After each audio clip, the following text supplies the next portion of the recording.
India TV, आपकी आवाज। आदरणीय प्रेमचंद जी बता रहे थे अभी कि ऐसे लोगों को भी, ऐसे शहीद आंदोलनकारी जिन्होंने अपने प्राणों का बलिदान दिया, अपनी जिंदगानी दी, अपनी जवानी दी, अपना सब कुछ निछावर कर दिया और वो पर्दे के पीछे भी रहे, उन सबको भी ये आज़ादी के अमृत महोत्सव पर हम सबको स्मरण करना चाहिए और हम सब लोग स्मरण कर रहे हैं। मैं देख रहा हूँ कि इस प्रकार के कार्यक्रमों को लेकर जहाँ देश भर के अंदर एक उत्साह का वातावरण है, लोगों में उत्साह है, उमंग है, एक जोश है, जुनून है और नए बच्चों के अंदर विशेषकर से मैं देख रहा हूँ कि बहुत ज़्यादा है। पिछले दिनों हम लोगों ने देहरादून शहर में 2 स्थानों पर, एक गांधी पार्क से हमने प्रभात फेरी निकाली थी और उस प्रभात फेरी में बहुत बड़ी संख्या में, हजारों हजार की संख्या में हमारे सभी छात्र छात्राएं, आम जन सब शामिल हुए थे। इतना लंबा जुलूस था कि पीछे मुड़कर देख रहा था तो मैं उसका कहीं अंत दिखाई नहीं दे रहा था। भाइयों बहनों, ये आज़ाद भारत के अंदर हमारे आने वाली जो पीढ़ी है उसके अंदर अमृत काल के लिए कैसा जोश है ये हम समझ सकते हैं। उसके बाद मैं उमेश शर्मा काऊ जी के दूसरे कार्यक्रम में गया था जो रायपुर क्षेत्र में था, आईटी पार्क के नज़दीक। वहाँ पर भी हजारों की संख्या में सभी नौजवान वहाँ पर एकत्र हुए थे। अभी मैं 2 दिन पहले मलारी, हमारा चमोली जिले का मलारी जो गांव है, मलारी गांव में हम ध्वजारोहण के लिए गए थे। वहाँ पर सेना के जवान, आईटीबीपी के जवान, बीआरओ के जवान, आसपास के गांवों के लोग, वहाँ के सारे नागरिक जिनके अंदर हमारे तिरंगा को लेकर एक जोश और जुनून है। ये वास्तव में एक, अब ये हर घर तिरंगा अभियान भारत सरकार ने शुरू किया, माननीय प्रधानमंत्री जी के आह्वान पर ये शुरू हुआ और सभी लोगों ने इसमें बढ़ चढ़कर भाग लेना प्रारंभ कर दिया है। अब यह अभियान केवल सरकार का न होकर ये जन आंदोलन बन चुका है, जन जन का कार्यक्रम बन चुका है। और इसके लिए चूंकि जहां हमारे प्रदेश के अंदर हम लोगों ने तय किया था कि 20 लाख परिवारों तक हम हर घर झंडा अभियान करेंगे, हर घर में झंडा लगाने का काम करेंगे, वहीं मैं देख रहा हूं कि यह संख्या लाखों से भी ज़्यादा बढ़कर हो जाएगी। क्योंकि अभी प्रेमचंद जी बता रहे थे कि कई लाख तो जो है शहरी विकास विभाग के द्वारा ही झंडे दिए जा रहे हैं।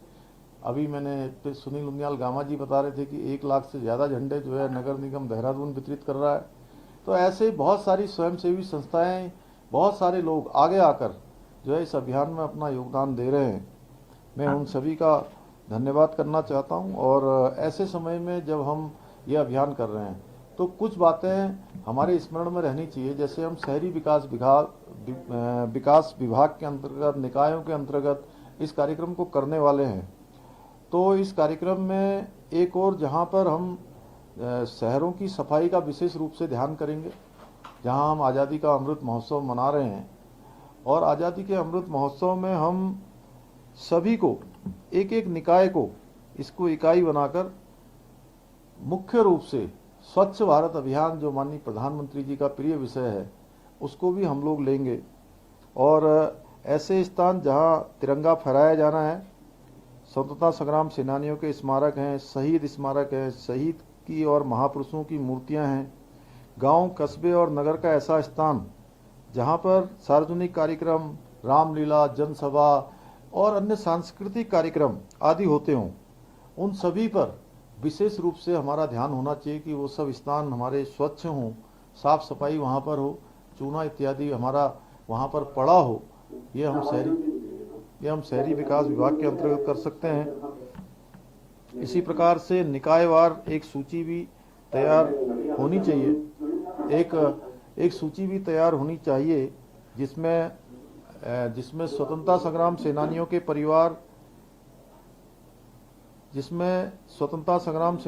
परिवार, शहीदों के परिवार, राज्य आंदोलनकारी शहीदों के परिवार, पद्म पुरस्कार प्राप्तकर्ता, राज्य का नाम रोशन करने वाले खिलाड़ी, कलाकार आदि के कार्यक्रम भी सम्मान पूर्वक आमंत्रित किए जाएं तो बहुत अच्छा होगा। क्योंकि उन सबको भी कहीं न कहीं हमें आज़ादी के अमृत महोत्सव में सम्मिलित करना होगा।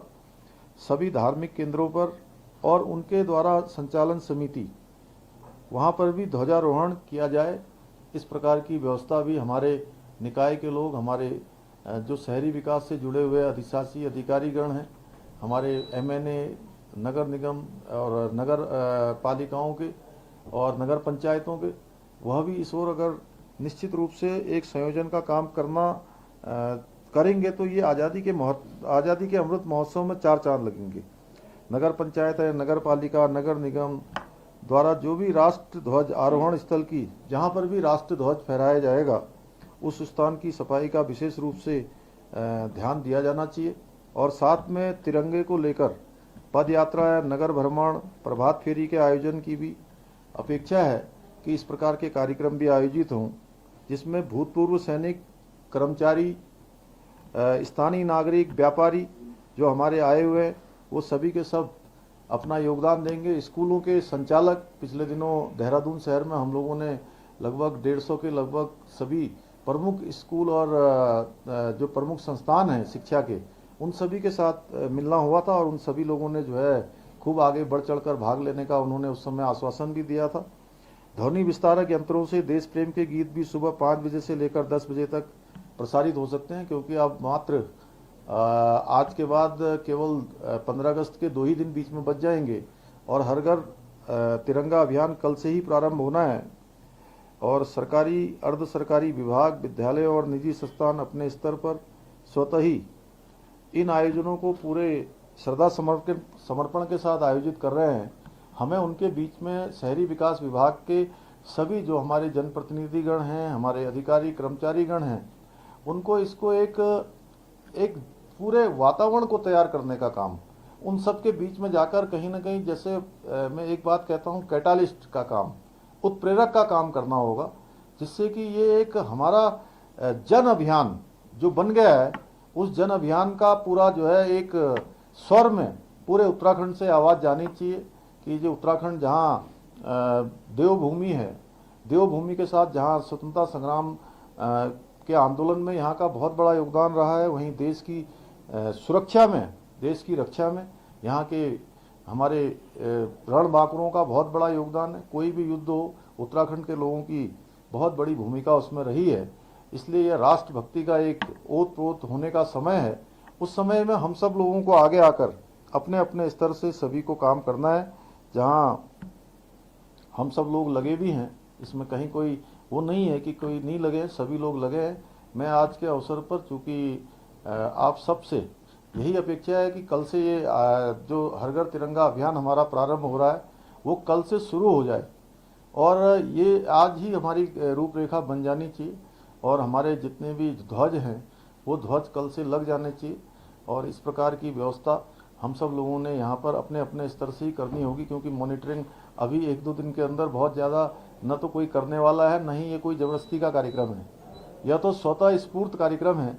इसलिए स्वतः स्फूर्त होकर हम सभी इसमें भाग लेंगे और आने वाली जो हमारी पीढ़ी है उसके लिए भी एक, हमारे लिए एक शिक्षा का एक आगे आने वाला ये लेसन होगा कि आने वाले समय में जो आज़ादी का अमृत महोत्सव मना रहे हैं, इसके बाद हम अमृत काल में प्रवेश करेंगे और अमृत काल में जो 25 साल का समय है 47 तक का, ये 25 साल भारत की दिशा और दशा को तय करने वाले हैं। आज हमारे देश के यशस्वी प्रधानमंत्री मोदी जी के नेतृत्व में भारत हर क्षेत्र में आगे बढ़ा है, हर दिशा में आगे बढ़ा है। आज भारत कोई पिछलग्गू भारत नहीं रहा, भारत कोई दब्बू भारत नहीं रहा। आज समरस भारत, समर्थ भारत, शक्तिशाली भारत, ऐसा भारत जो दुनिया का नेतृत्व कर सकता है, हर भारतवासी के मन में इस विचार को लाने का काम हुआ है।